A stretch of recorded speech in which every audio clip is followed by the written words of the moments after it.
Chapter 1. The Birth of a Princess. In the year 1533, a baby girl was born. Her name was Elizabeth, and from the moment she took her first breath, her life was destined to be anything but ordinary. Elizabeth was the daughter of King Henry VIII and his second wife, Anne Boleyn. Yet her birth was not met with the joy that often accompanies the arrival of a royal child. Why? Because she was not the son that King Henry had longed for, a son who could secure the Tudor dynasty. But Elizabeth's story was just beginning. She was born into a world of intrigue, power, and danger. A world where being a girl meant she was seen as less valuable in the eyes of her father and the court. Despite this, little Elizabeth was special. From a young age, she was intelligent, curious, and observant, traits that would serve her well in the years to come. But life in the royal family was anything but secure. When Elizabeth was just 2 years old, her mother, Anne Boleyn, was arrested and accused of treason. The accusations were false, but they were enough to seal Anne's fate. Elizabeth's mother was executed, leaving the young princess alone and vulnerable in a court full of enemies. Imagine a child, barely able to understand the world around her, suddenly without her mother. Despite the loss of her mother, Elizabeth's life continued, though it was filled with uncertainty. She was declared illegitimate by her father, which meant that her right to the throne was taken away. But Elizabeth did not give up. Even as a child, she showed a remarkable strength of character, a determination to survive in a world that seemed to have turned against her. As she grew older, Elizabeth spent much of her time studying. She was taught by some of the finest tutors in England, learning languages, history, and philosophy. She spoke several languages, including Latin, French, and Italian, and she was known for her sharp mind and quick wit. Elizabeth understood that knowledge was power, and she was determined to gain as much of it as she could. But while Elizabeth studied and prepared for her future, the political landscape of England was shifting. Her father, King Henry VIII, had married several more times, each marriage bringing new challenges and dangers. Elizabeth watched as her father's actions led to religious upheaval and tension across the country. The England she would one day rule was changing rapidly, and not always for the better. When King Henry VIII died in 1547, Elizabeth's half-brother, Edward VI, became king. Edward was young and sickly, and his reign was short. After his death, Elizabeth's half-sister Mary took the throne. Queen Mary was a devout Catholic, and she viewed Elizabeth, who was Protestant, as a threat. Elizabeth's life was once again in danger. Queen Mary did not trust Elizabeth, not at all. She believed that Elizabeth was plotting to take the throne from her. As a result, Elizabeth was imprisoned in the Tower of London, the same place where her mother had been held before her execution. The cold stone walls of the tower must have seemed like a prison of despair for Elizabeth. But even in those dark days, she did not give up hope. She waited. She prayed. She believed that her time would come. And come it did. After Queen Mary's death in 1558, Elizabeth was finally crowned queen. At the age of 25, she ascended to the throne of England, a nation that was divided and troubled. But Elizabeth was ready. She had faced danger, betrayal, and loss, and these experiences had shaped her into a strong and determined leader. She knew that her reign would not be easy, but she was committed to making England a great nation once more. As queen, Elizabeth faced many challenges. The country was torn apart by religious conflict. Catholics and Protestants were at odds, and there was no easy solution. But Elizabeth was clever. She introduced a policy of religious tolerance, known as the Elizabethan Religious Settlement. It wasn't perfect, but it brought a measure of peace to the kingdom, allowing her people to focus on rebuilding their country. Elizabeth was known for her intelligence and her ability to make wise decisions. She surrounded herself with trusted advisors, including Sir William Cecil and Sir Francis Walsingham, who helped her navigate the treacherous waters of politics. But Elizabeth was no puppet. She was very much in control, using her charm and sharp mind to keep her enemies at bay and her allies close. One of the most dramatic moments of Elizabeth's reign came in 1588, when the Spanish Armada, a massive fleet sent by Spain, threatened to invade England. The Spanish were the most powerful empire in the world, and their ships seemed unstoppable. But Elizabeth was not afraid.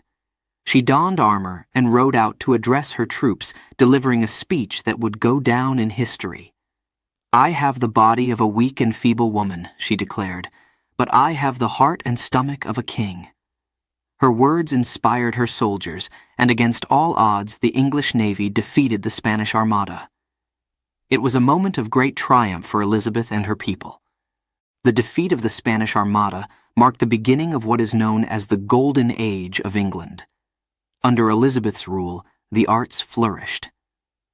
The great playwright William Shakespeare wrote some of his most famous works during this time. Exploration expanded as well, with adventurers like Sir Francis Drake sailing around the world, bringing wealth and new ideas back to England. But even as England thrived, Elizabeth's life was not without personal challenges. She chose never to marry, earning the title of the Virgin Queen. Many suitors sought her hand, but Elizabeth was wary. She knew that marriage could mean giving up some of her power, and she was not willing to risk that. Instead, she focused on her country, dedicating herself entirely to her role as queen. As Elizabeth grew older, the weight of the crown became heavier. She had ruled for over 4 decades, guiding England through war, religious conflict, and political intrigue. But she was tired.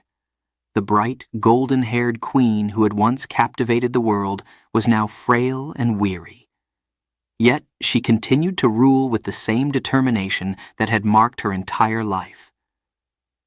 In March 1603, Elizabeth's reign came to an end. She passed away quietly, leaving behind a legacy that would shape England for centuries to come. Her death marked the end of the Tudor dynasty, but her impact on the country and the world was undeniable. Queen Elizabeth I had transformed England from a divided and troubled kingdom into a powerful and respected nation. Her reign was marked by courage, wisdom, and a deep love for her people. She had faced immense challenges and had emerged victorious, leaving behind a legacy that would inspire generations. Elizabeth's story is one of resilience, determination, and grace. She was a woman who defied the expectations of her time, proving that a queen could be just as strong, just as wise, and just as powerful as any king. Even today, her name is remembered with admiration and respect, a testament to the extraordinary life she lived and the lasting impact she had on the world. Chapter 2. The Princess in Danger. As Elizabeth grew older, the world around her became more dangerous, more uncertain. England was a land of turmoil, where loyalty could change in an instant, and trust was a rare commodity. Her father, King Henry VIII, had married 6 times, each marriage bringing new risks, new alliances, and new enemies. The court was a place where secrets were whispered in dark corners, and power was a game of survival. Elizabeth watched all of this with careful eyes. She had learned from a young age that in this world, one wrong step could mean the end. Her mother, Anne Boleyn, had met a tragic fate, and Elizabeth knew that she too had to tread carefully. She had to be wise beyond her years, for she was a princess in a kingdom where being a princess did not guarantee safety. In fact, it often meant the opposite. After King Henry VIII's death, the throne passed to Elizabeth's half-brother, Edward VI. But Edward was just a boy, and his health was frail. Elizabeth knew that his reign might be short, and she was right. When Edward died at the age of 15, the crown passed to her half-sister Mary. Queen Mary, Elizabeth's half-sister, but not her ally. Mary was a devout Catholic, and Elizabeth was Protestant. To Mary, Elizabeth represented a threat a dangerous challenge to her rule. The tension between the sisters grew, and it wasn't long before Mary's fears turned into action. Elizabeth was accused of plotting against Mary, of trying to steal the throne. The accusations were serious. The punishment? Death. Elizabeth was taken to the Tower of London, that cold, dark fortress where her mother had been imprisoned before her. The very walls seemed to echo with the ghosts of those who had been held there before. Elizabeth must have felt their presence as she walked through the gates, knowing that many had entered, but few had ever left. The Tower, a place of fear and despair. Elizabeth was 21 years old, a young woman with her whole life ahead of her, yet here she was, facing the possibility of execution. The thought must have been terrifying, but Elizabeth was no ordinary princess. She had inherited her mother's determination, her father's courage, and her own indomitable will. She refused to give in to fear. She knew she had to survive. Days turned into weeks, and weeks into months. Elizabeth waited, not knowing what her fate would be. But even in the darkest hours, she did not give up hope. She prayed, she planned, and she held on to the belief that she would one day be free. Elizabeth's time in the Tower was a test of her spirit, and she passed that test with remarkable strength. Finally, after months of uncertainty, Elizabeth was released from the Tower. The shadow of death had passed, for now, but the memory of that time would stay with her forever. It was a reminder of how fragile life could be, and how quickly the tide could turn. Elizabeth knew that her survival had not been a matter of luck. It had been a matter of will. Her release, however, did not mean that she was safe. Queen Mary still ruled, and Elizabeth knew that her sister's mistrust had not disappeared. She had to be careful, very careful. Every word, every action, every move was watched and scrutinized. Elizabeth's life became a delicate balancing act. She had to stay close enough to the throne to secure her position, but not so close that she appeared to be a threat. And so, Elizabeth learned to navigate the treacherous waters of the English court. She played the role of the loyal sister, careful not to show her true ambitions. But deep down, she knew that her time would come. She knew that one day she would be called to lead England. The key was to survive until that day. The years passed, and Queen Mary's health began to fail. The once strong and determined ruler was now weak and frail, and Elizabeth's position grew stronger. The people of England had grown tired of Mary's harsh rule, and many looked to Elizabeth as a symbol of hope, of a brighter future. In 1558, Queen Mary died, leaving the throne to Elizabeth. At last, the crown that had seemed so far out of reach was hers. But Elizabeth knew that with the crown came immense responsibility. She had survived the Tower, she had survived the dangers of the court, and now she had to survive as queen. Elizabeth's early years as queen were filled with challenges.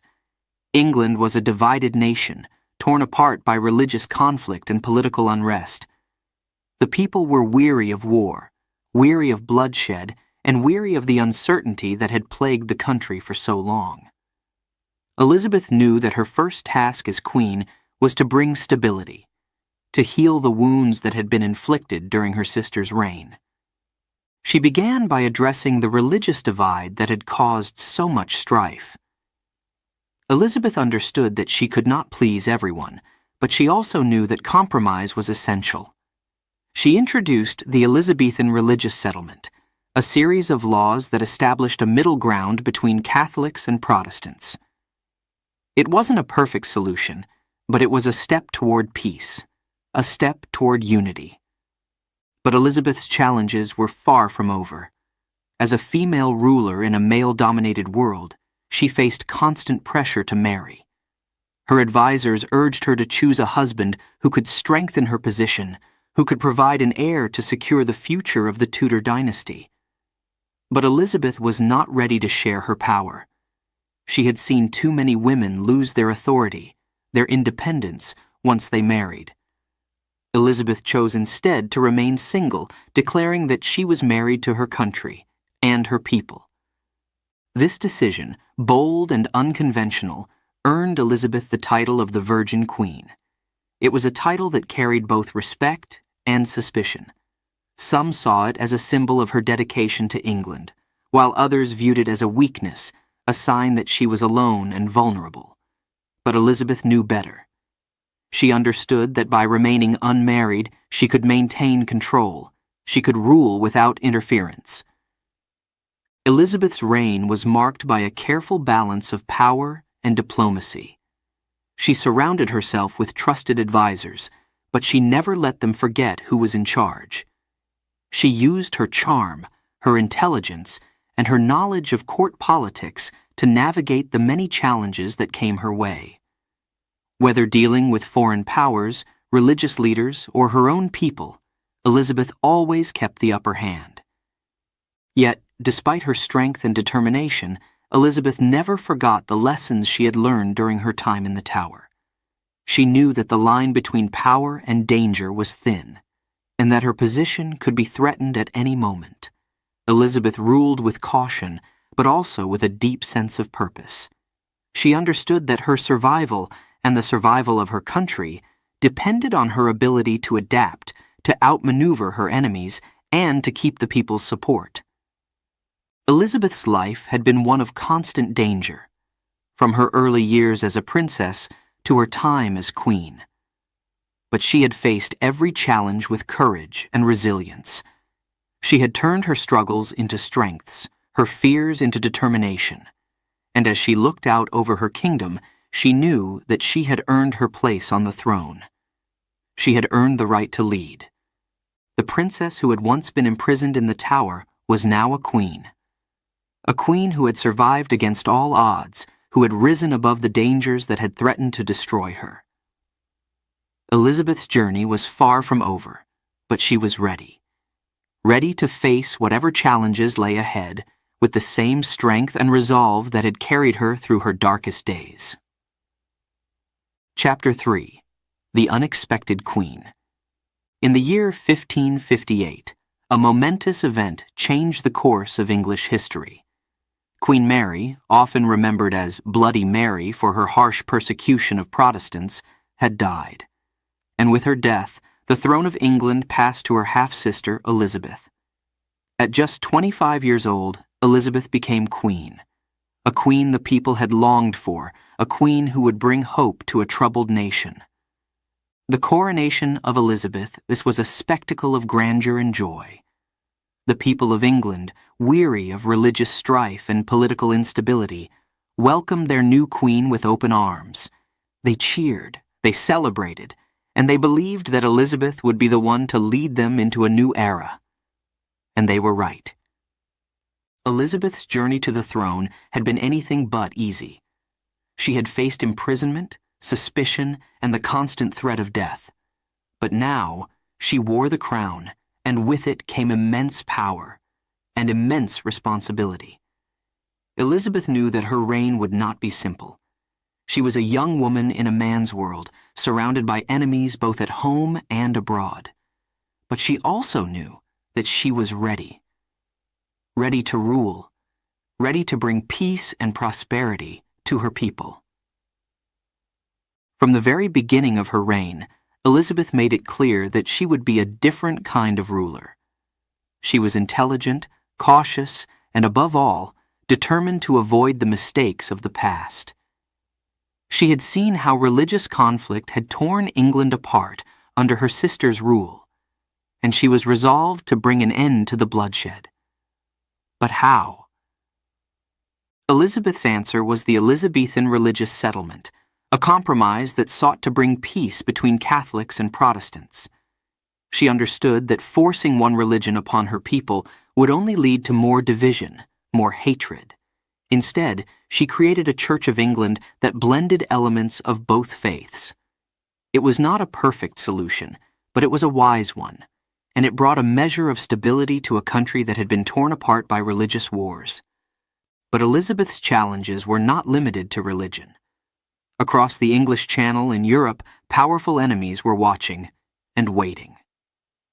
Spain, the most powerful empire in the world, was ruled by King Philip II, a devout Catholic who had once been married to Elizabeth's sister, Mary. Philip saw Elizabeth as a heretic, a woman who had no right to sit on the English throne. He plotted against her, hoping to bring England back under Catholic rule.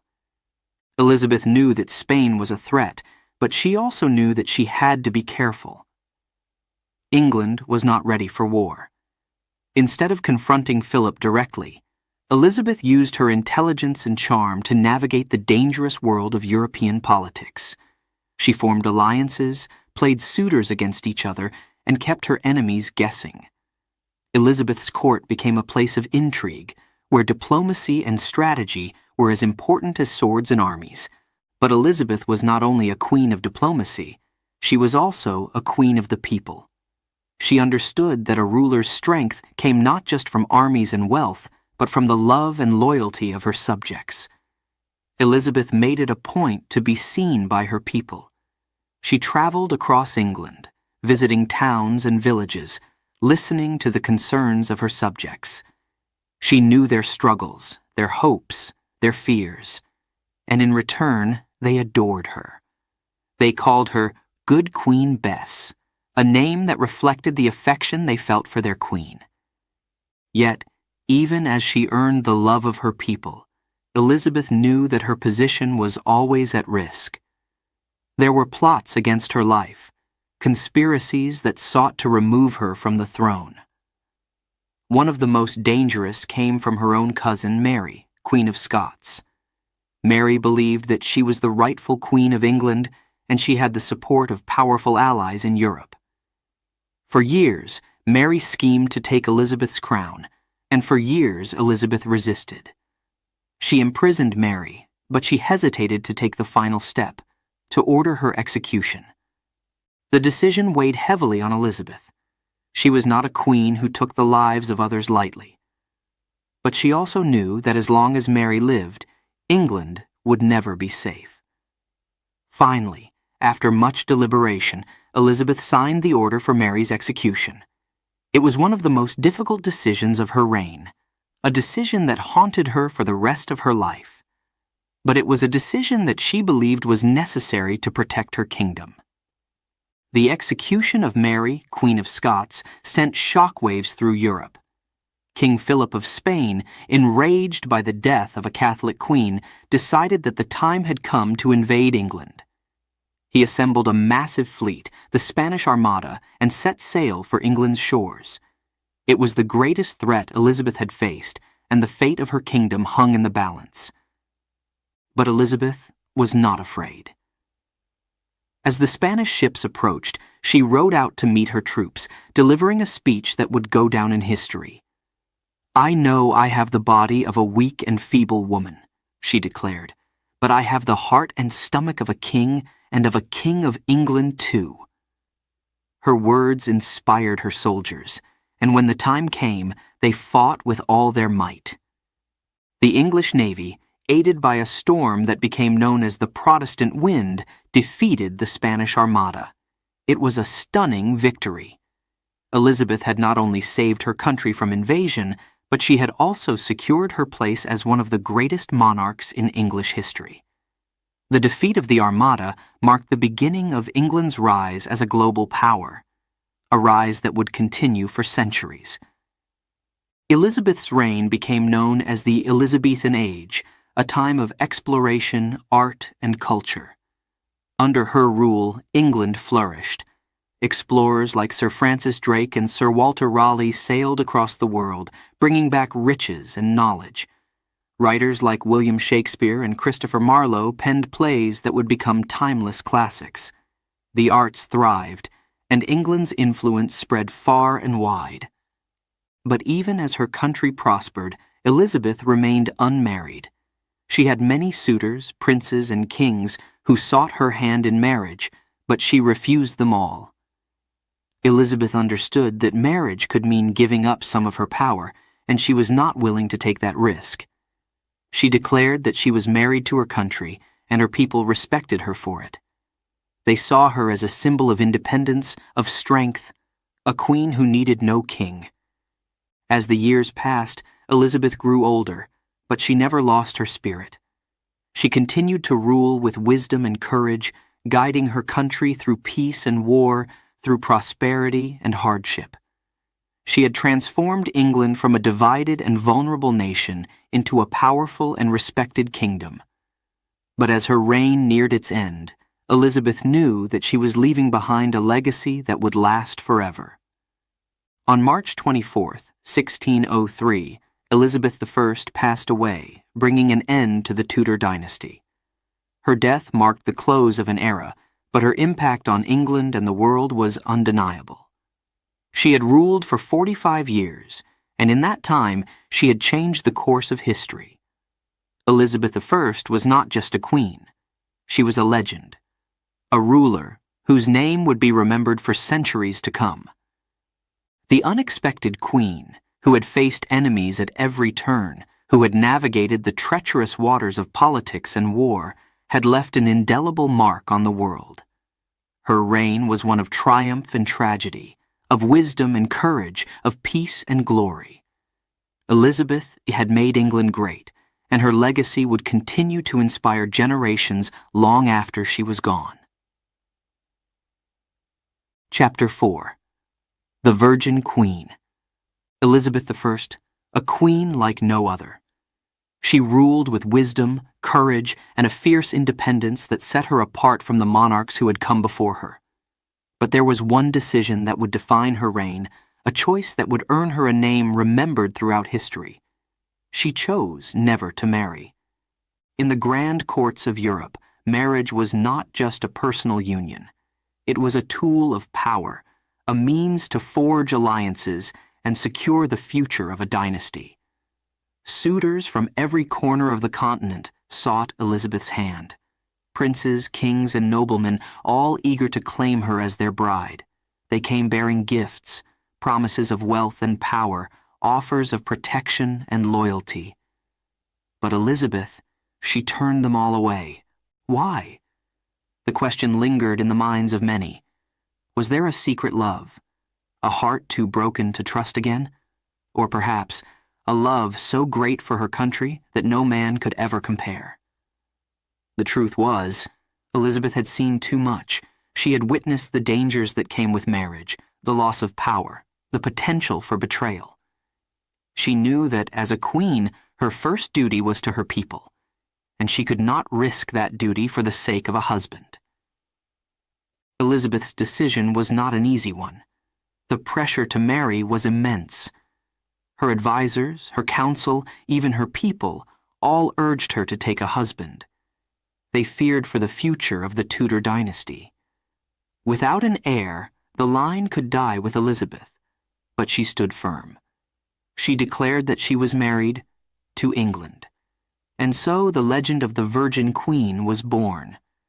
Elizabeth used her unmarried status as a symbol of her independence, her strength, and her devotion to her country. She was not a queen who needed a king by her side. She was a ruler in her own right, fully capable of leading her nation without the influence of a husband.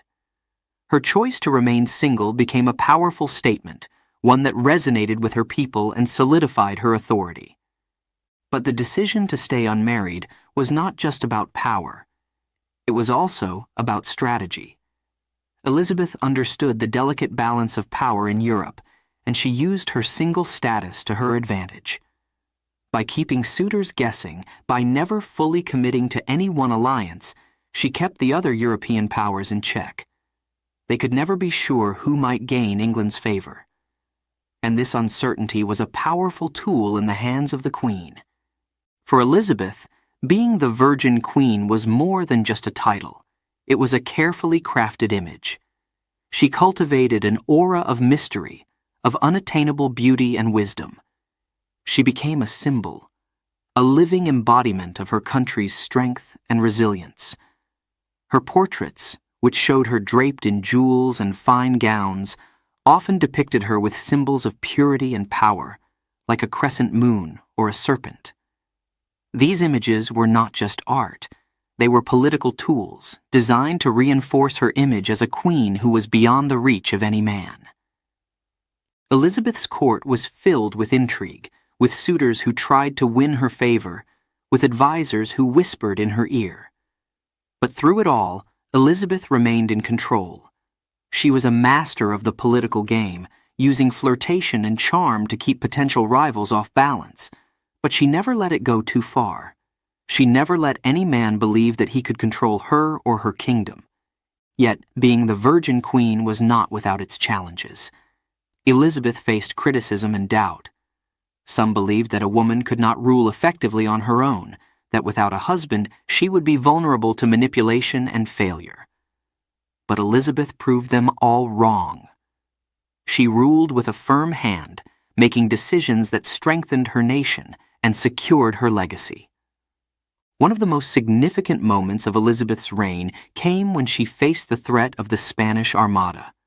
Spain, the most powerful empire in the world, had set its sights on England, and the danger was real.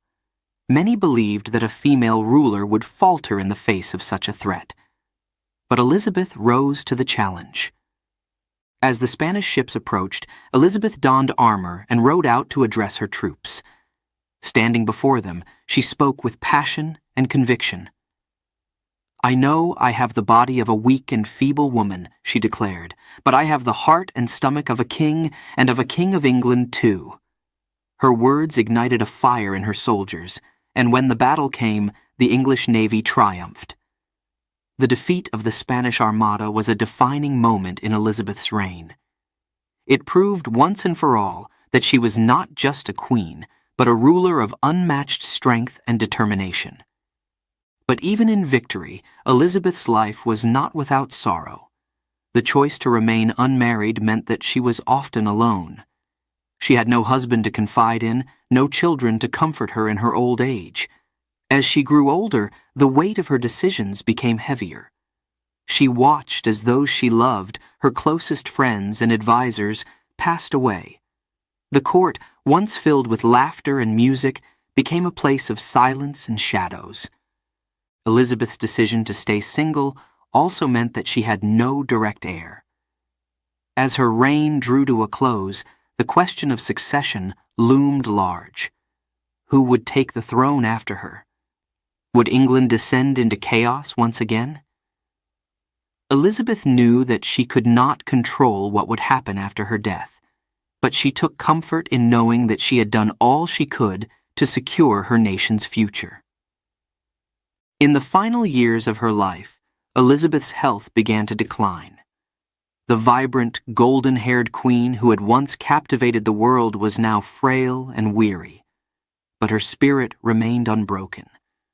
She continued to rule with the same determination that had defined her entire reign.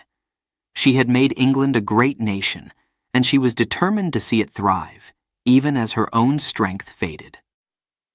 On March 24, 1603, Elizabeth I passed away, bringing an end to an era. Her death marked the close of the Tudor dynasty, but her legacy would live on. Elizabeth had ruled for 45 years, and in that time she had transformed England into a powerful and prosperous nation. She had faced countless challenges, but she had always emerged victorious. She had become a symbol of resilience, of courage, of a queen who had loved her country above all else. Elizabeth I, the Virgin Queen, a woman who defied the expectations of her time, who ruled with wisdom and strength, and who left a legacy that would inspire generations to come. Her choice to remain unmarried was not just a personal decision. It was a statement to the world, a declaration that a queen could be powerful, independent, and complete without a king by her side. As the years have passed, Elizabeth's story has become legend. She is remembered as one of the greatest monarchs in English history, a queen who shaped the course of a nation and left an indelible mark on the world. Her reign was one of triumph and tragedy, of love and loss, of a woman who became more than just a ruler. She became an icon, a symbol of a country that she loved more than anything else. Elizabeth's story is one of resilience, of a queen who chose her own path, who made her own destiny. She was the Virgin Queen, and she ruled with a heart full of love for her people and a mind full of wisdom for her country. Her legacy lives on, a testament to the power of a queen who chose to stand alone, and in doing so, stood taller than any king. Remember, you're listening to WooEnglish, where we make learning English both fun and educational with stories that matter. If you're enjoying the journey through the life of Queen Elizabeth I, don't forget to share it with your friends. Your comments and likes mean a lot to us, so please take a moment to let us know what you think. Your feedback helps us create even more engaging content. And if you haven't already, make sure to subscribe for more stories like this one. Now, let's dive into Chapter 5. Chapter 5, The Threat of Mary, Queen of Scots. Elizabeth I, the powerful Queen of England, faced many dangers during her reign, but perhaps none more troubling than the threat posed by her own cousin, Mary, Queen of Scots. Mary was not just any queen. She was a queen with a claim to Elizabeth's throne, and that made her a dangerous enemy. Mary, Queen of Scots, was a woman of beauty, charm, and ambition. Born into the royal family of Scotland, she had also been Queen of France, but after her husband's death, she returned to Scotland to rule her homeland. However, Scotland was a land divided by religious conflict and political intrigue, and Mary's reign was far from peaceful. But it wasn't just Scotland that concerned Mary. She believed she had a right to the English throne as well. Mary's claim was strong. She was the great-granddaughter of Henry VII, the same as Elizabeth. To many Catholics in England who did not accept Elizabeth's rule, Mary was the true queen. They saw Elizabeth as illegitimate because her mother, Anne Boleyn, had been married to Henry VIII after he broke from the Catholic Church. For them, Mary was the rightful ruler, and they were willing to do whatever it took to see her on the throne. Elizabeth knew this. She knew that Mary was not just a rival queen, but a symbol around which her enemies could rally. The thought must have weighed heavily on her. How could she protect her kingdom from this threat? How could she defend her crown without resorting to the violence and cruelty that had marked her sister Mary's reign? The situation grew more complicated as plots and conspiracies began to emerge. Plots to overthrow Elizabeth and place Mary on the throne. These were not just rumors, they were real, dangerous schemes that threatened the stability of the entire kingdom. Elizabeth's advisors were alarmed, and they urged her to act swiftly and decisively. But Elizabeth was torn. Mary was her cousin, a fellow queen. How could she take action against her own flesh and blood? Elizabeth's hesitation came from a place of deep conflict. She was a queen, yes, but she was also a woman with a conscience. She understood the pain of being a queen under siege, of facing threats from every side. She knew that Mary was in a desperate situation, and part of her sympathized with her plight. But Elizabeth also knew that as queen, her first duty was to her people, and to protect them, she had to make difficult decisions. As the years passed, Mary's situation grew more dire. She had been forced to flee Scotland after a rebellion, and she sought refuge in England. But her arrival only made things worse. Instead of finding safety, Mary became a prisoner. Elizabeth could not allow her to roam free in England. Her very presence was a danger. So Mary was placed under house arrest, held in various castles and manors, always under watchful eyes. But even in captivity, Mary remained a threat. She continued to plot, to scheme, to reach out to her supporters in England and abroad. Letters were smuggled out, messages of hope and rebellion. The most serious of these plots came in 1586, the Babington Plot. It was a plan to assassinate Elizabeth and place Mary on the throne. The plot was uncovered by Elizabeth's spy master, Sir Francis Walsingham, and it was the final straw. Elizabeth knew that she could no longer hesitate. Mary had become too dangerous to live. The decision to execute Mary was not one that Elizabeth made lightly. It was a decision that tore at her soul. On one hand, she knew that Mary's death would rid her of a constant threat, a thorn in her side that had caused her endless sleepless nights. But on the other hand, Mary was her cousin, a queen, an anointed sovereign. To order her execution was to cross a line from which there would be no return. Elizabeth agonized over the decision. She delayed, she questioned, she prayed for guidance. But in the end, she knew that there was only one way to ensure the safety of her kingdom. Mary had to die. On February 8, 1587, Mary, Queen of Scots, was led to the executioner's block.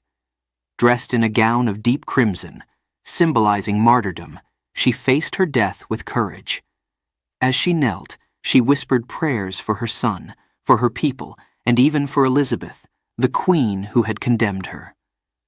With a single stroke of the axe, Mary's life was ended, and with it, the threat to Elizabeth's throne was finally silenced.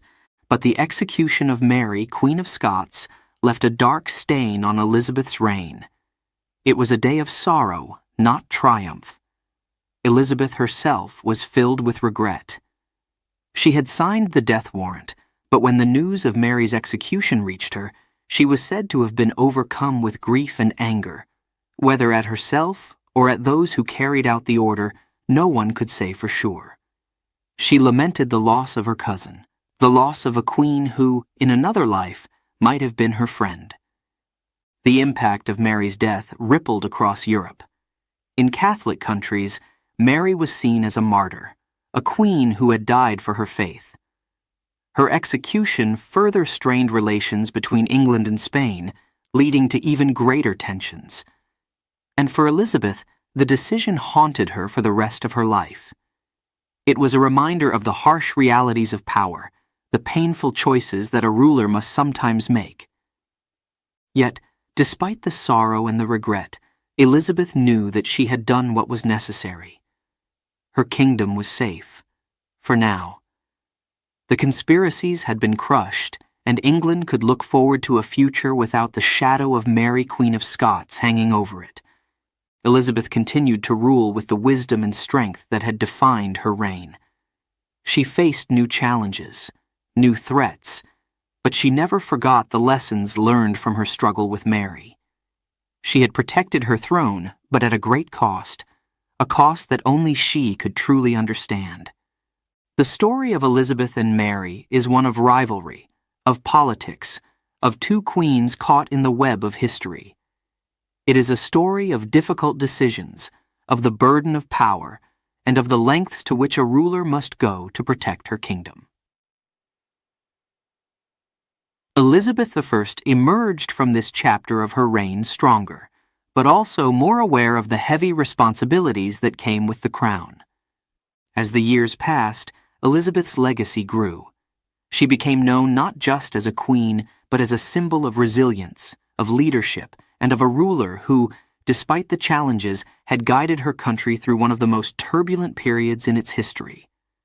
The execution of Mary, Queen of Scots, remains one of the most controversial moments of her reign, but it also marks a turning point, a moment when Elizabeth fully embraced the mantle of leadership, with all its burdens and all its demands.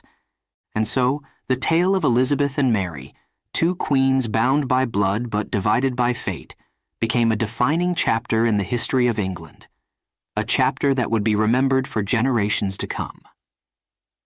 Chapter 6. The Spanish Armada. The year was 1588, and a shadow loomed over England. It was a dark and ominous time, for across the sea, the most powerful empire in the world was preparing for war. Spain, led by King Philip II, was determined to crush England, to destroy its independence and bring it under Spanish rule.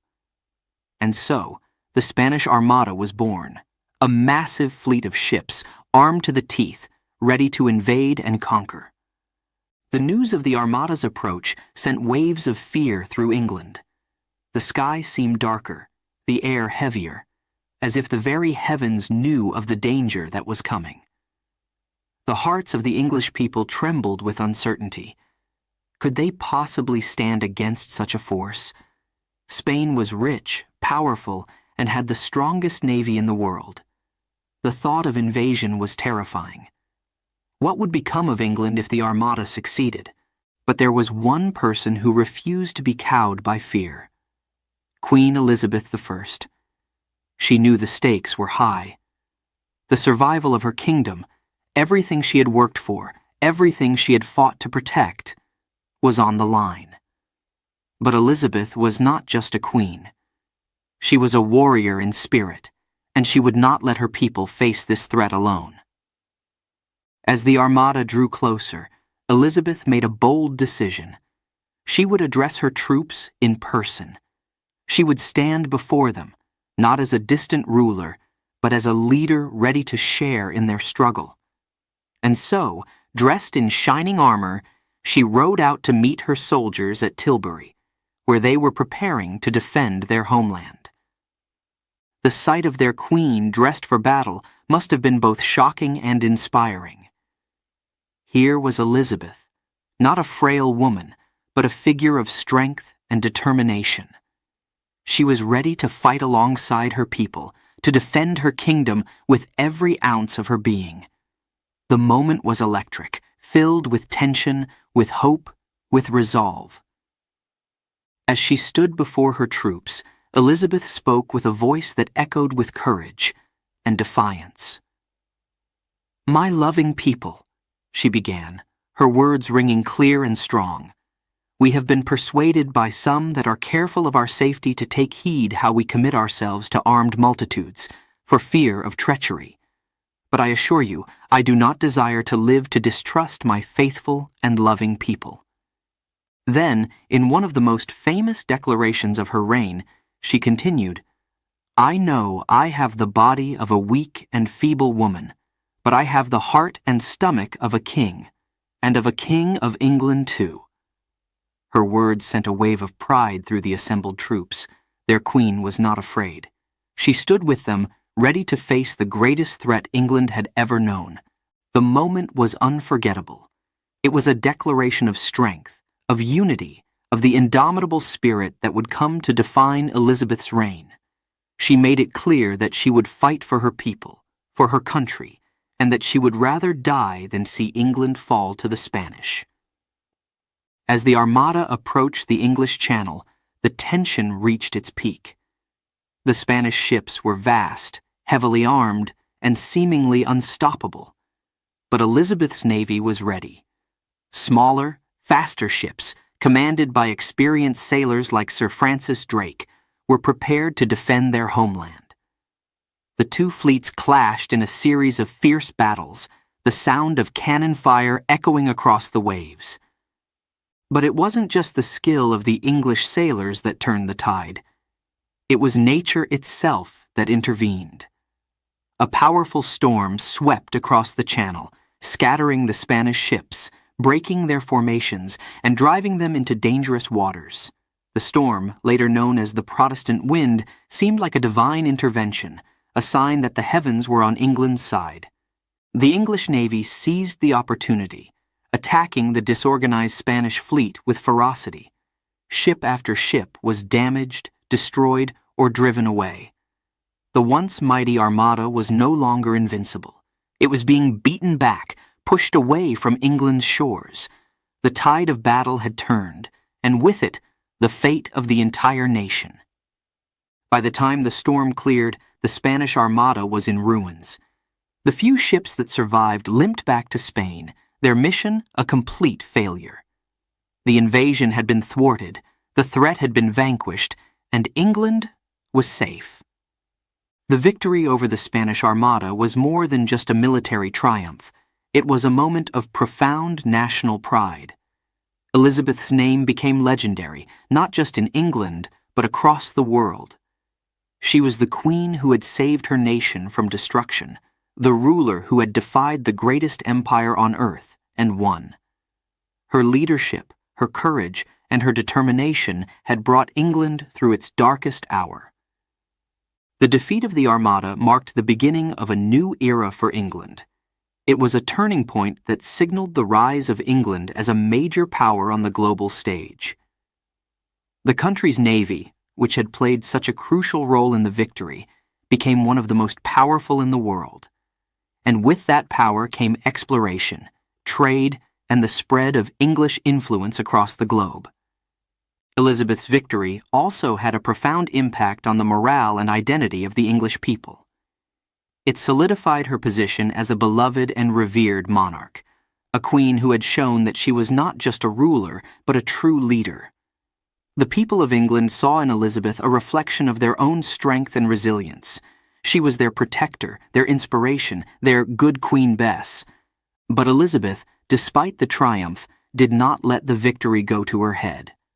She knew that the threat from Spain was not entirely gone, that there would be other challenges, other dangers. Yet, she faced the future with the same resolve that had carried her through the crisis. She continued to govern with wisdom and caution, ensuring that England remained strong and secure. The story of the Spanish Armada is one of those defining moments in history, a moment when a nation's fate hangs in the balance, when the actions of a leader can change the course of history. For Elizabeth, it was a test of her leadership, her courage, and her vision. She passed that test with flying colors, proving once again that she was one of the greatest monarchs England had ever known. As the years went by, the legend of the Spanish Armada grew. It became a symbol of England's resilience, of its ability to stand against overwhelming odds and emerge victorious. And at the center of that legend was Elizabeth I, the queen who had the heart and stomach of a king, who had led her nation through its darkest hour and into a golden age. The defeat of the Spanish Armada was more than just a victory. It was a triumph of spirit, of leadership, and of a nation united under a remarkable queen. Elizabeth's legacy was secure. She had not only protected her kingdom, but she had also laid the foundations for a future where England would rise as a global power, where its influence would be felt around the world. And so, the story of the Spanish Armada remains a testament to the power of leadership, to the courage of a queen who refused to back down, and to the enduring strength of a nation that, under her guidance, would go on to achieve greatness. Elizabeth I had saved her nation from destruction, and in doing so had secured her place in history as one of the most iconic and beloved monarchs of all time. Chapter 7. The Golden Age. The year was 1588, and England had just emerged victorious from one of the greatest challenges it had ever faced, the defeat of the Spanish Armada. This triumph was not just a military victory. It was the dawn of a new era, an era that would come to be known as the Golden Age of England. Under the wise and powerful rule of Queen Elizabeth I, the nation blossomed into a beacon of culture, exploration, and prosperity. The defeat of the Spanish Armada had given the English people a new sense of pride, a belief that they could achieve greatness. This confidence spread across the land like wildfire, igniting the imaginations of poets, playwrights, and explorers alike. The air was filled with possibility, and the people of England felt it deep in their hearts. This was their time to shine. One of the brightest stars of this golden age was a man whose words would echo through the centuries: William Shakespeare. During Elizabeth's reign, Shakespeare wrote some of his most famous plays: Romeo and Juliet, Hamlet, Macbeth. These were stories that captured the human experience in all its beauty and tragedy. Shakespeare's works were performed at the Globe Theatre in London, where people from all walks of life gathered to be entertained, to be moved, to be inspired. His plays were not just performances. They were a celebration of life, of language, of the English spirit. But it wasn't just the arts that flourished during Elizabeth's reign. Exploration, too, reached new heights. The world was vast, mysterious, and full of untold riches. Adventurers like Sir Francis Drake and Sir Walter Raleigh set sail on daring voyages, circumnavigating the globe, discovering new lands, and bringing back treasures that dazzled the imagination. These explorers were not just seeking wealth, they were expanding the horizons of England, making it a player on the global stage. Drake, with his legendary ship the Golden Hind, became the first Englishman to sail around the world. His journey was filled with danger and excitement, but when he returned to England, he was hailed as a hero. His exploits brought not only gold and silver, but also new knowledge, new ideas, and a sense of England's place in the world. Elizabeth knighted him aboard his ship, a symbol of the new heights to which her country had risen.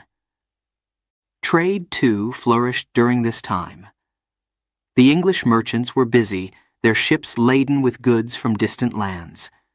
Spices from the East Indies, silks from China, gold and silver from the New World. These treasures flowed into England's ports, enriching the nation and its people. London, the heart of Elizabeth's kingdom, became a bustling hub of commerce and culture, where ideas, goods, and people from all over the world came together. Elizabeth's reign was marked by peace at home. After the turmoil of religious conflicts and the threat of invasion, the people of England were able to turn their attention to more creative pursuits. Music, poetry, literature, and architecture flourished. The English Renaissance was in full bloom, and it was a time when the arts were celebrated, when creativity was encouraged, when the human spirit soared. The people of England loved their queen, and they had good reason to. Elizabeth was not just a ruler. She was a symbol of their success, their strength, their pride. She was their Gloriana, the queen who had led them through their darkest hours and into the light of a new day. Under her rule, England was transformed from a small, troubled kingdom into a powerful and respected nation. The people believed in Elizabeth, and in turn, she believed in them. Elizabeth was a queen who understood the importance of image, of symbolism. She knew that her people needed to see her as strong, wise, and virtuous. She cultivated this image carefully, appearing in elaborate gowns, adorned with jewels and symbols of power. But she was also a queen who knew how to connect with her people. She traveled across her kingdom, visiting towns and villages, speaking with her subjects, listening to their concerns. She showed them that she cared, and in doing so, she won their hearts. The Elizabethan age was also a time of great intellectual and scientific inquiry. Scholars, inspired by the discoveries of the New World and the advancements in technology, began to question the old ways of thinking. The works of philosophers like Francis Bacon laid the groundwork for the scientific revolution that would come in later centuries. The thirst for knowledge was insatiable, and it was a thirst that Elizabeth encouraged. She supported the arts, the sciences, and the exploration of new ideas. Under her guidance, England became a land of innovation and progress. But even as England flourished, Elizabeth was always aware of the challenges that lay ahead. The world was changing rapidly, and she knew that she had to prepare her country for the future. She sought to maintain peace with other nations, while also ensuring that England remained strong and independent. Her diplomatic skills were unmatched, and she navigated the complex web of European politics with grace and intelligence. The Golden Age was not just a time of prosperity for the rich. It was a time when the common people also felt the benefits of Elizabeth's rule. The country's economy grew, and with it, opportunities for ordinary men and women. There was a sense of optimism in the air, a belief that life was getting better, that the future was bright. Elizabeth herself was a key part of this Golden Age. Her leadership, her vision, and her determination were the driving forces behind England's success. She had faced countless challenges, enemies abroad, conspiracies at home, and the constant pressure to marry and produce an heir. But through it all, she had remained true to herself, to her country, and to her people. As the years passed, the achievements of the Elizabethan age became clear to all. England had grown in power, in wealth, in influence. Its culture had blossomed, producing works of art and literature that would be celebrated for centuries. Its explorers had opened up new worlds, bringing back not just treasures, but a new sense of possibility. The country was united, proud, and prosperous. It was, without a doubt, a golden age. But even as England shone brightly, Elizabeth knew that her time was drawing to a close. She had ruled for many years, and the weight of the crown had taken its toll. Yet she could look back on her reign with pride. She had led her country through its darkest days and into a time of peace and prosperity. She had made England great, and she had left a legacy that would endure for generations. The golden age of Elizabeth I was more than just a period of history. It was a testament to what a nation could achieve under strong, wise, and visionary leadership.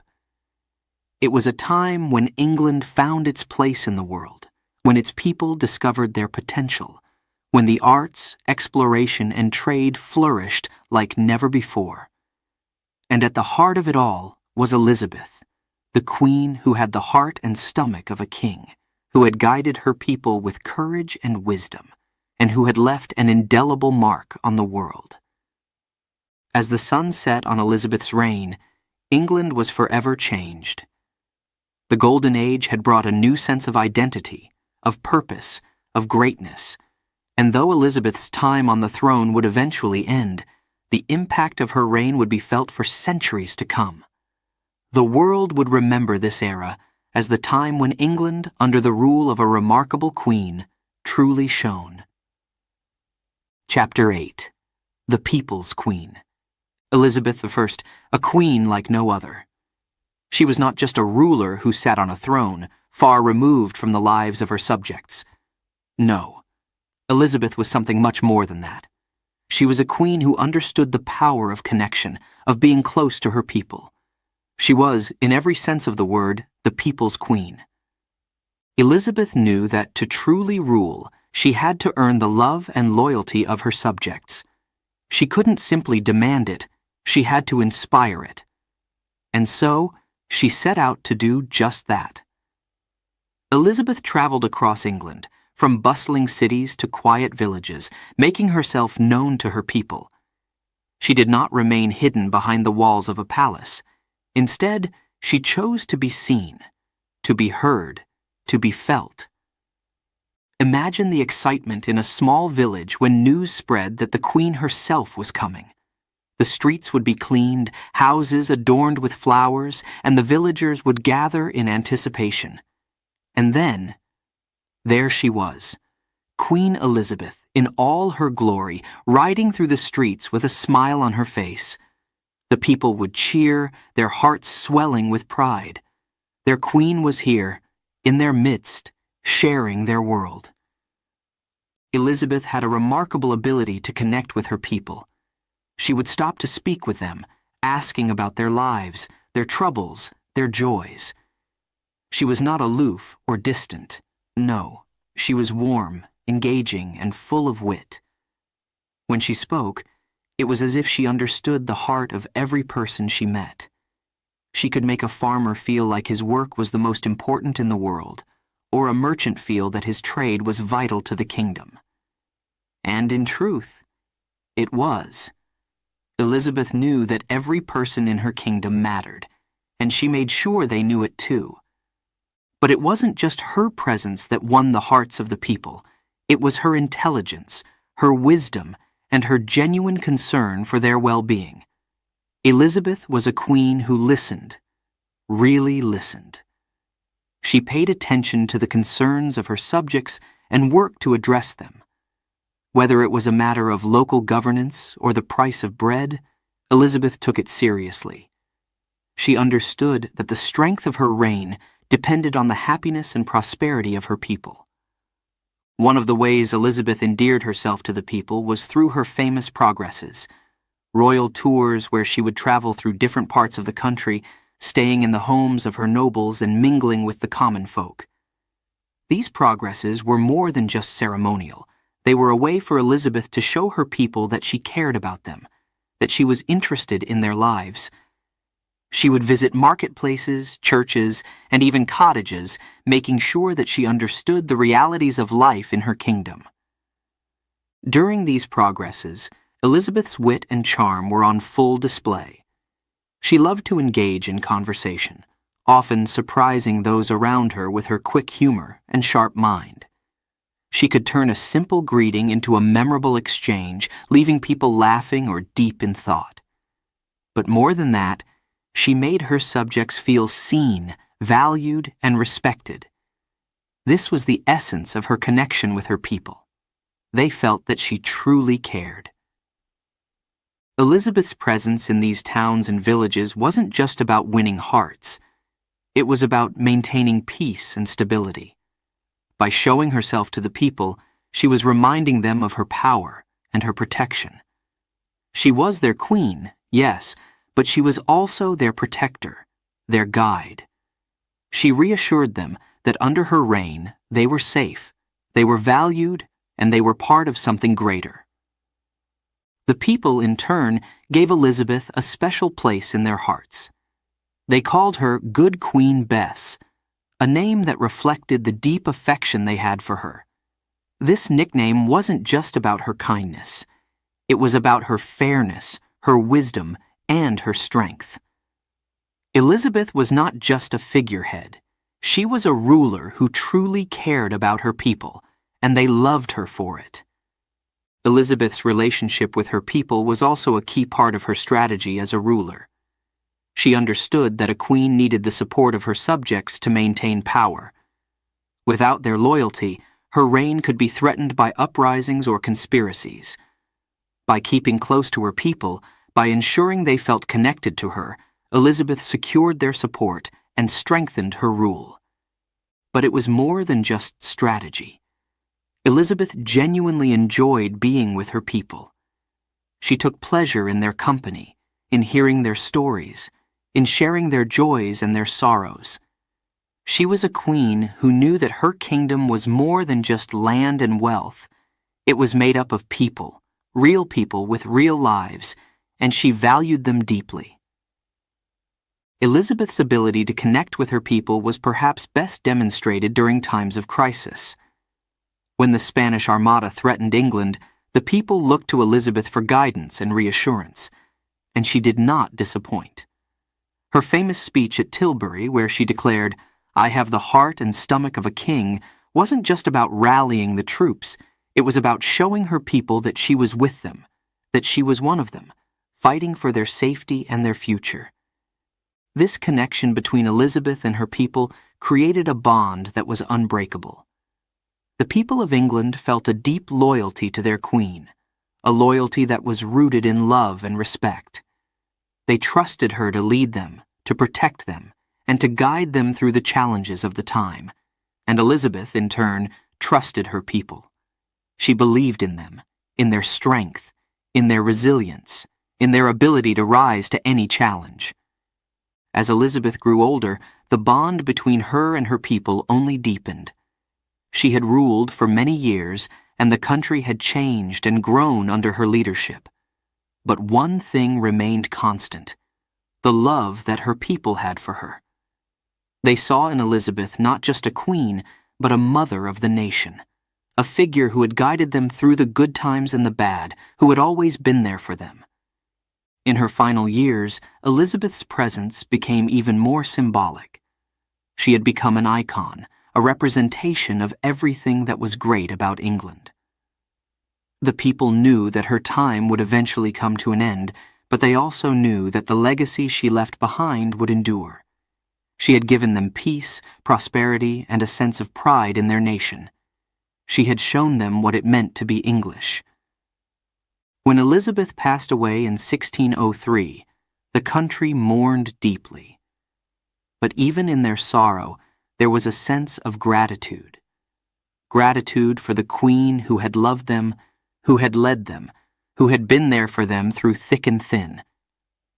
Elizabeth I, the people's queen, had left an indelible mark on England and on the hearts of its people. Her legacy lived on, not just in the history books, but in the stories passed down through generations, in the pride that the English people felt for their country, in the way they remembered her, with love, with respect, with admiration. Elizabeth had been more than just a ruler. She had been a part of their lives, a queen who had understood the true meaning of leadership, and who had shown the world what it meant to be a queen loved by her people. Chapter 9. The Challenges of the Court. Elizabeth I, the beloved Queen of England, ruled with grace and wisdom, but behind the grandeur of her reign, the walls of her court held secrets, intrigues, and dangers. The life of a monarch was not just about wearing a crown and making grand speeches. It was about surviving the constant threats that lurked in the shadows. The royal court was a place of power, but it was also a place of treachery, where trust was rare and betrayal could be deadly. From the moment Elizabeth ascended to the throne, she knew that her life would never be simple. The court was filled with noblemen and women, each with their own ambitions, each with their own loyalties. Some sought to serve the queen faithfully. Others sought to advance their own power, even if it meant working against her. Elizabeth had to be vigilant, always aware of the shifting alliances and rivalries that surrounded her. To navigate this treacherous environment, Elizabeth relied on her sharp intellect and keen instincts. She was a master of political maneuvering, understanding that in a court filled with ambition and greed, one wrong move could lead to disaster. She trusted few people and kept her circle of advisors small, choosing only those who had proven their loyalty to her time and again. One of the most trusted and important figures in her court was Sir Francis Walsingham, a man known as the Queen's spy master. Walsingham was not just any advisor, he was the eyes and ears of Elizabeth, the one who uncovered plots and conspiracies before they could take root. He was a man of great intelligence, with a network of spies that stretched across England and beyond. His mission was simple yet crucial: protect the Queen at all costs. Walsingham's work was shrouded in secrecy. He operated in the shadows, intercepting letters, decoding messages, and gathering intelligence that could mean the difference between life and death for Elizabeth. The threats were real, and they were constant. Catholic plots to overthrow the Protestant Queen, foreign powers seeking to destabilize England, rival factions within the court itself, all of these dangers loomed large, and it was Walsingham's job to ensure that the Queen remained safe.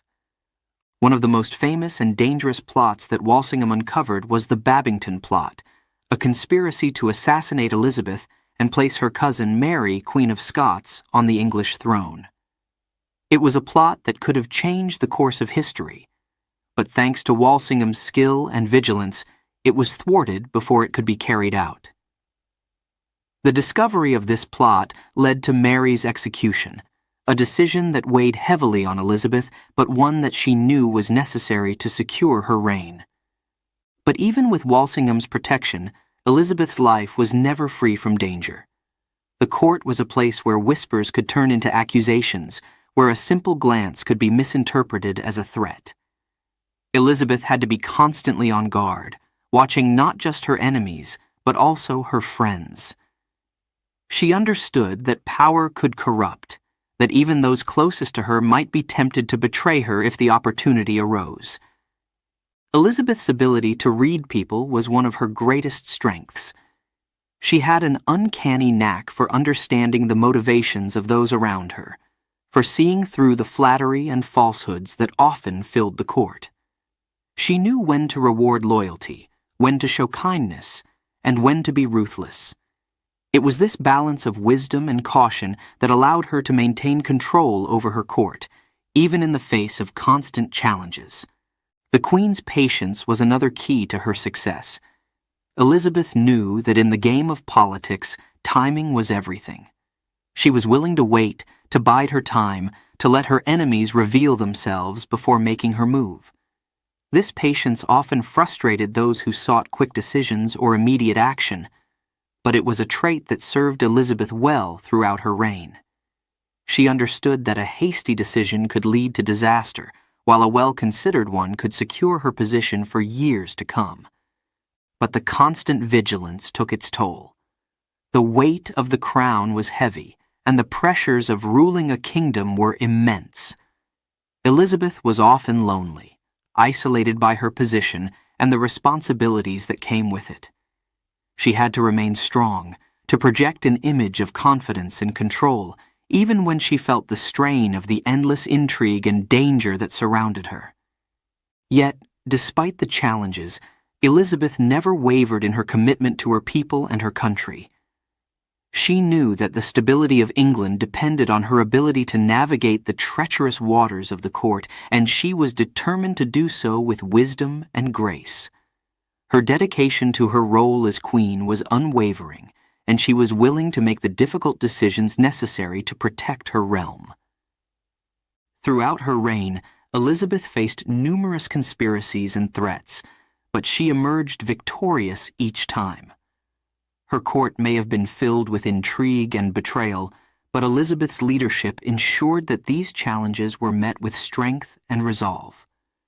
She was a queen who understood the dangers of power, but also the responsibilities that came with it. And she never shirked those responsibilities, no matter how difficult the path. Elizabeth's ability to maintain control over her court, despite the constant threats and challenges, is a testament to her skill as a ruler. She was not just a figurehead. She was a leader who actively shaped the course of her kingdom, who made the hard choices, and who understood the complexities of power. Her reign was marked by peace and prosperity, not because she was free from danger, but because she was able to rise above it. The legacy of Elizabeth I is not just one of a queen who ruled with wisdom and grace. It is also the legacy of a woman who navigated one of the most dangerous courts in history with unmatched skill and intelligence. Her reign was filled with challenges, but she faced them all with courage and determination. And in doing so, she secured her place as one of the greatest monarchs in English history. As the years passed, Elizabeth's name became synonymous with strength, with wisdom, with resilience. She was the queen who had faced down her enemies, who had outwitted her rivals, who had protected her people from countless dangers. And through it all, she had remained true to herself, true to her country, and true to the crown that she wore with such dignity and pride. The challenges of the court were many, but Elizabeth met them all head-on. She was a queen who knew that the path of leadership was never easy, but she was willing to walk that path, no matter the cost. And in doing so, she became a symbol of the strength and resilience of England itself, a symbol that endures to this day. Chapter 10. The Aging Queen. As the years passed, the once vibrant and youthful Queen Elizabeth I began to feel the weight of time. Her golden hair, once so bright and full of life, turned silver, and her face, once smooth and radiant, became lined with the marks of age and responsibility. But even as her physical strength waned, Elizabeth's spirit remained as fierce and unyielding as ever. She was still the queen, and she was determined to leave a strong and united England behind. Elizabeth had ruled for many years, through triumphs and trials, through peace and war. She had faced down enemies, both foreign and domestic, and had led her country to greatness. But now, in the twilight of her life, she found herself facing a new challenge, one that was more personal, more intimate. It was the challenge of growing old, of coming to terms with the choices she had made, and of preparing for the inevitable end of her reign. As she looked in the mirror, Elizabeth saw a different face than the one that had once captivated her subjects. The eyes were still sharp, still filled with the intelligence and determination that had defined her reign, but they were now framed by the wrinkles of age. The body that had once ridden proudly at the head of her troops, that had danced at countless courtly balls, was now slower, more fragile. Yet, despite these changes, Elizabeth remained the formidable ruler she had always been, at least on the outside. Inside, however, there was a growing sense of loneliness. Elizabeth had chosen to remain unmarried, to dedicate herself entirely to her country, and now, as she aged, she began to feel the full weight of that decision. She had no husband to comfort her, no children to carry on her legacy. The court, once filled with laughter and life, now seemed quieter, emptier. Many of her closest friends and advisers had passed away, leaving her with memories instead of companionship. Elizabeth's thoughts often turned to the past, to the choices she had made, the sacrifices she had endured. Had she made the right decisions? Had she done enough for her country? These questions lingered in her mind, especially during the long, quiet nights when sleep was hard to find. The burden of leadership had always been heavy, but now, in her later years, it felt even more so. Yet, despite these inner struggles, Elizabeth never allowed her people to see her doubts. She knew that they looked to her for strength, for guidance, and she was determined not to disappoint them. She continued to govern with the same wisdom and grace that had characterized her reign, making decisions that she believed were in the best interests of her country. She was still their queen, still good Queen Bess, and she would not let them down, but the signs of aging were impossible to ignore. Elizabeth, once known for her elaborate and colorful gowns, now favored more somber attire. Her famous red wigs became a little less vibrant, her jewelry more understated. She began to withdraw from the public eye, appearing less frequently at courtly events, and when she did, her once lively demeanor was more subdued. The courtiers whispered among themselves, wondering how much longer their queen could continue to rule. Elizabeth, of course, was aware of these whispers. She knew that her time on the throne was limited, and she began to think more and more about the future of her kingdom. She had no direct heir, and the question of succession loomed large. Who would take her place? Would they be able to maintain the peace and prosperity that she had worked so hard to achieve? These were the questions that haunted her as she grew older. Despite her concerns, Elizabeth was determined to secure England's future. She took steps to ensure a smooth transition of power, naming James VI of Scotland as her successor. It was a decision that was not without its risks. James was the son of her cousin, Mary, Queen of Scots, the very woman whose execution Elizabeth had ordered years earlier. But Elizabeth knew that a strong and united England was more important than any personal feelings. She was thinking of her country, as she always had. In her final years, Elizabeth spent more and more time alone, retreating to her private chambers, where she would reflect on her life and reign. She would look out over the gardens of her palace, remembering the days when she was young and full of hope, when the world seemed wide open with possibilities. She thought about the people she had lost, the friends, the advisors, even the rivals who had shaped her life. And she wondered, had it all been worth it? Elizabeth had sacrificed so much for her country. She had given up the chance for a family of her own, the chance to live a more ordinary life in order to serve as queen. She had faced dangers and made difficult decisions that weighed heavily on her soul. And now, as she neared the end of her life, she could not help but wonder if she had made the right choices. Had she done enough? Had she been the ruler that England needed? But even as these doubts crept into her mind, Elizabeth knew that she had done her best. She had ruled with wisdom, with courage, and with a deep love for her people. She had led England through some of its most challenging times, and she had emerged victorious. She had made England a powerful and respected nation, and she had left a legacy that would be remembered for generations to come. In the spring of 1603, Elizabeth fell ill.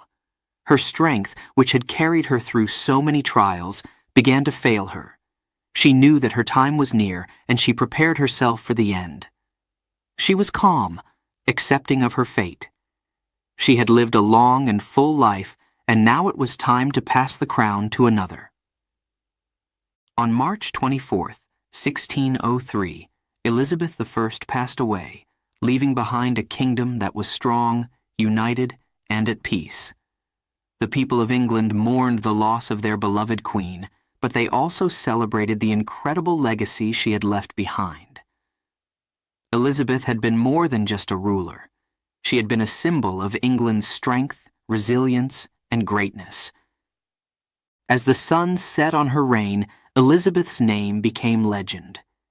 She was remembered as the queen who had led England through its golden age, who had faced down enemies and overcome challenges with grace and determination.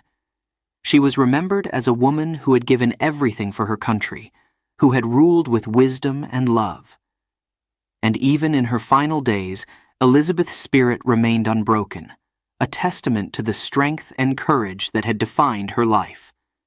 Elizabeth I, the aging queen, the beloved ruler, the woman who had shaped the course of history. Her legacy would endure, inspiring generations to come, a reminder of what it meant to lead with strength, wisdom, and grace. And though she was gone, her influence would be felt for centuries, a lasting tribute to the queen who had given her all for her country. Chapter 11. The Final Days. The winter of 1603. A cold, somber time for England. The air was thick with a sense of impending loss, for Queen Elizabeth I, who had ruled for 45 glorious years, had fallen gravely ill. The once vibrant and powerful queen, whose name had become synonymous with strength and resilience, now faced her final days. Her body was weakened, but her mind remained sharp, focused, thinking always of her country. Elizabeth knew. She knew that her time was near. She could feel it in her bones, in the way her strength slipped away like sand through her fingers. Yet, even as she lay in her chambers, surrounded by her loyal advisers and servants, she refused to rest. How could she rest? There was still so much to do, so much to ensure. England had been her life's work, her greatest love, and she would not leave it unprepared for the future. The Queen's condition worsened with each passing day. Her once radiant face, now pale and drawn, bore the marks of time and the immense burden of leadership. Her golden hair had long since turned silver, and her body, once strong and commanding, was frail. But Elizabeth's spirit, that indomitable spirit that had carried her through countless trials, remained unbroken. She was determined to fulfill her duty to the very end. Elizabeth's closest advisers, men who had served her faithfully for years, gathered around her bedside. They could see the toll that the years had taken on their queen, but they could also see the fierce determination in her eyes. Even in her final days, Elizabeth was thinking of her country, planning for the future. She knew that the question of succession was crucial, and she was not about to leave England in turmoil. For years, the issue of who would succeed Elizabeth had been a source of great concern. She had no children, no direct heir. The future of the Tudor dynasty, the stability of the kingdom, depended on her decision. Elizabeth had always been careful, weighing her options, considering the best course for her country. And now, in her final days, she made her choice. She appointed James VI of Scotland as her successor. It was a decision that would ensure a peaceful transition of power, one that would unite the crowns of England and Scotland under a single ruler. Elizabeth understood the significance of this decision. She was securing the future of England, ensuring that her beloved country would remain strong and united after her death. This final act of leadership was a testament to her wisdom, her foresight, and her unwavering commitment to her people. But even as she made these crucial decisions, Elizabeth's strength continued to fade. The Queen, who had once stood tall and proud, who had faced down enemies and led her country through its greatest challenges, was now confined to her bed, her body failing her. Her servants, who had loved and served her for years, watched helplessly as their queen slipped away, knowing that there was nothing they could do to ease her suffering. In her final days, Elizabeth spoke little, but her presence was powerful. She communicated through her eyes, through the small gestures that still held so much meaning. Her advisers took comfort in her calm demeanor, in the knowledge that their queen was at peace with her decisions, that she had done everything in her power to prepare for the future. As the days turned into nights, the atmosphere in the palace grew heavy with sorrow. The people of England, too, could feel the weight of the moment. They knew that they were about to lose their beloved queen, the woman who had led them through some of the most challenging times in their history. The nation held its breath, waiting, hoping, but knowing that the end was near. On March 24, 1603, the inevitable finally happened. Queen Elizabeth I, the last of the Tudor monarchs, passed away quietly in her sleep. The room was still, the air thick with the sadness of those who had been by her side. The once vibrant queen, who had ruled with wisdom, courage, and an unwavering sense of duty, was gone. News of Elizabeth's death spread quickly across the country. The people of England mourned deeply, for they had lost not just a ruler, but a protector, a guide, a symbol of their nation's strength. She had been their queen for nearly half a century, and her passing marked the end of an era. Elizabeth had given everything to her country, her life, her energy, her love. She had ruled with grace and determination, always putting the needs of her people first. She had faced countless challenges, from the threat of invasion to the intrigues of her own court, and she had emerged victorious every time. Her legacy was one of strength, resilience, and a deep, abiding love for her country. In the days that followed her death, tributes poured in from all corners of England. The people remembered the Queen who had saved them from the Spanish Armada, who had guided them through the Golden Age, who had been a symbol of unity and strength. They remembered her intelligence, her wit, her ability to connect with them, even as she carried the weight of the crown. But perhaps most of all, they remembered her as Good Queen Bess, the queen who had always put her people first, who had sacrificed so much to ensure their safety and prosperity. Elizabeth had no children of her own, but she had been a mother to her nation, caring for it, nurturing it, and guiding it through some of the most challenging times in its history. As the nation mourned, it also looked to the future that Elizabeth had so carefully planned for. With James VI of Scotland, now James I of England, the two crowns were united, and a new chapter in English history began. But even as the country moved forward, the memory of Elizabeth I remained strong, her legacy woven into the very fabric of the nation she had loved so dearly. Elizabeth I's reign was over, but her impact on England and the world would live on for centuries. She had been more than just a queen. She had been a leader, a symbol of strength, a beacon of hope in difficult times. Her life, her reign, and her legacy were a testament to the power of determination, wisdom, and love for one's country. And so, as the bells tolled across England, marking the passing of one of the greatest monarchs in its history, the people knew that they would never forget their beloved queen. Elizabeth I, who had ruled with such grace and strength, had left an indelible mark on the world, a mark that would be remembered for generations to come. Chapter 12. The Legacy of Elizabeth I.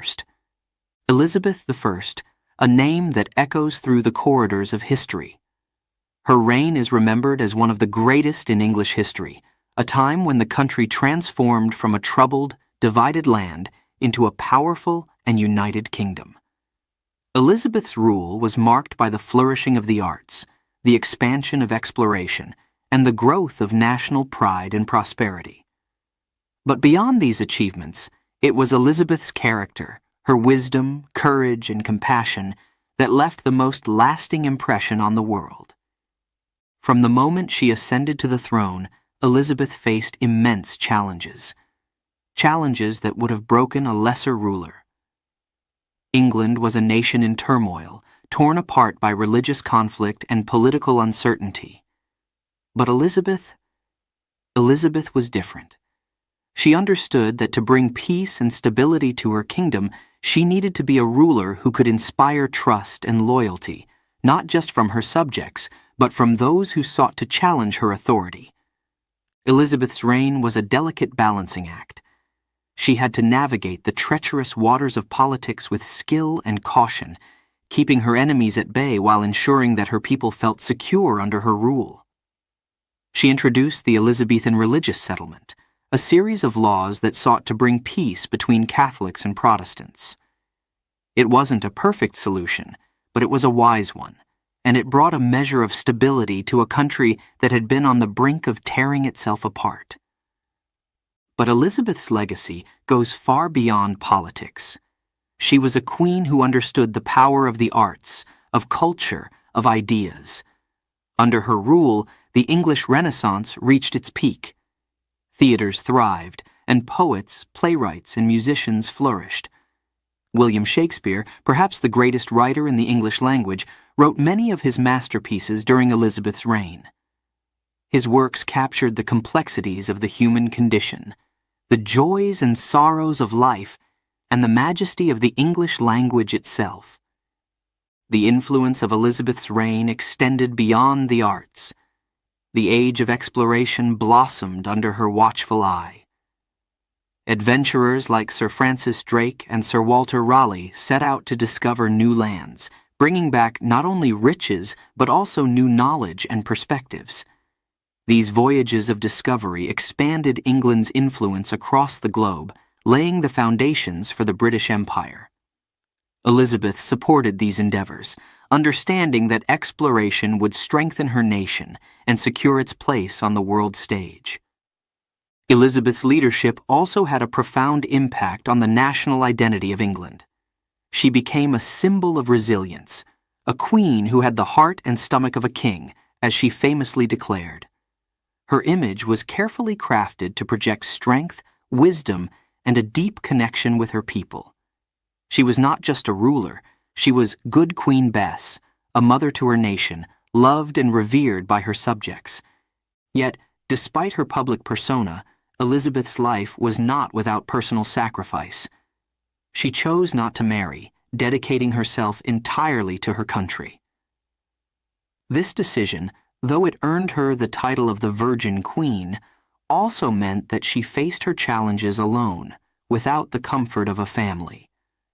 Elizabeth's commitment to her role as queen came at a great personal cost, but she never wavered in her duty to her people.